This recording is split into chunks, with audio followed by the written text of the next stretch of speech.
manufactured is the RAM. So we're going to start with the foundation of the build. This is the Aorus Z490 Master motherboard. Great for overclocking the i9 and the Lian 011 dynamic case. Here's the inside of the case prepped. I've already pulled off the side panels and installed the SSDs. Here's the front I/O. You've got power, 2 USB, mic in and out, and a USB 3. And there's the power supply installed properly with the fan blowing out. I've already done some preliminary cable management. And here's the SSDs mounted in the 2.5 and 3.5 drive bay sleds. And here's all of the ATX cable and the other power cables for the board. Now we're going to prep the motherboard. I've already got the 2 sticks of RAM installed. And there's all the I/O, the SATA ports, and PCIe.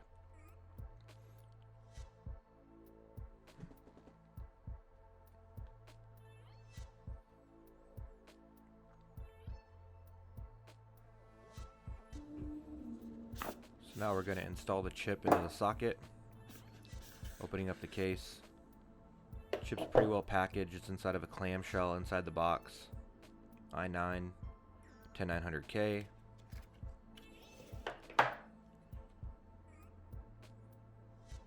Gonna open up the clamshell. Notice I've left the cover in place on the socket.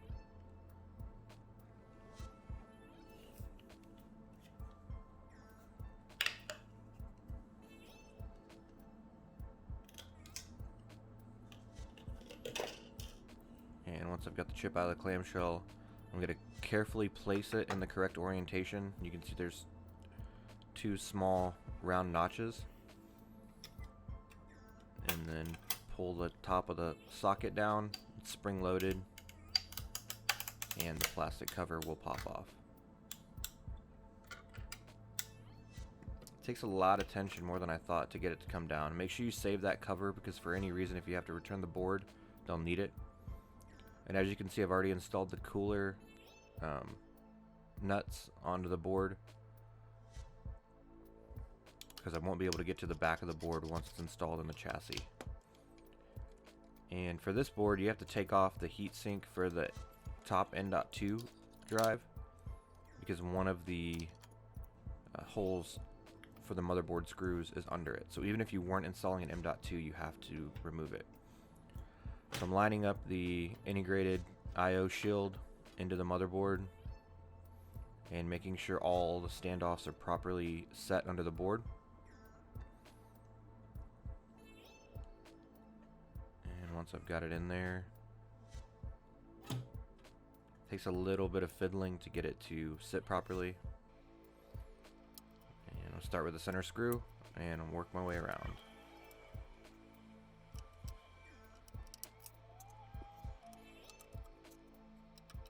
It's important to get these in firmly, but not over tight and not loose. This is the foundation for your entire build.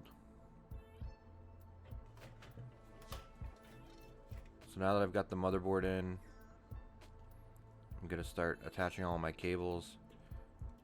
Here's my 24-pin ATX.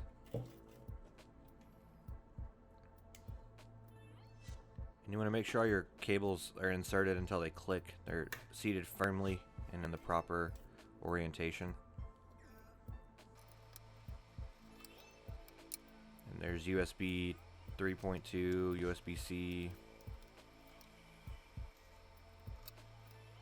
Connecting the power header for the CPU to the top of the motherboard. This has 2 8-pins. And then there's my M.2 drive.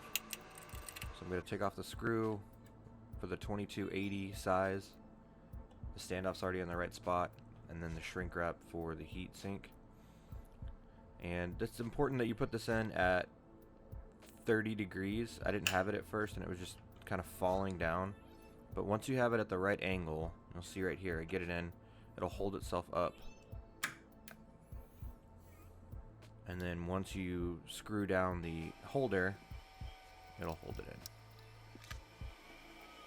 Gonna unpeel the top of the heatsink and then install that.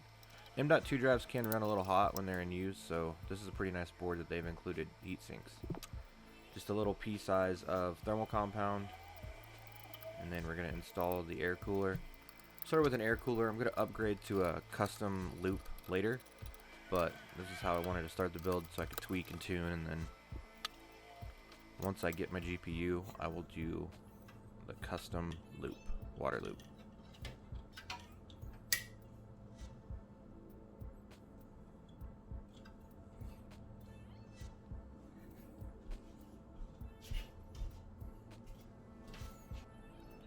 And here's the build all completed. Just as a note, I came back, I was able to find a good deal on an extra 32 gigabytes of RAM, 2 16 sticks that match this Vengeance LPX. And I also found another 500 gigabyte M.2 that I installed. They're not showing here, but they will when I run CPU-Z later on. So here's the BIOS. It took an incredibly long time to run the BIOS, and then I'm installing Windows too. And this is all sped up 20 times speed, but I thought it wasn't going to post. It took 7 minutes for it to post the first time. And going through and finishing all the Windows preferences. And there we go.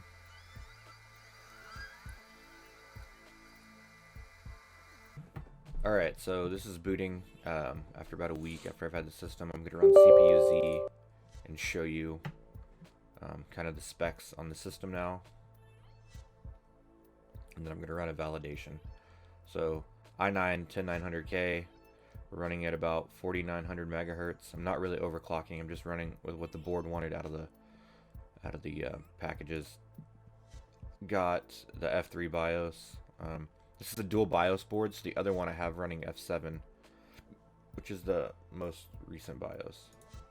I added 32 more gigabytes of RAM, so we're running at 3200 speed, but for some reason, so I've got 4 sticks, they're each running at 1600. And you can see XMP 3200. 1600 there. And then we're going to go down here to validate. And this is all in real time. So here's the chip. We already went over that. And 64 megabytes RAM, 3200.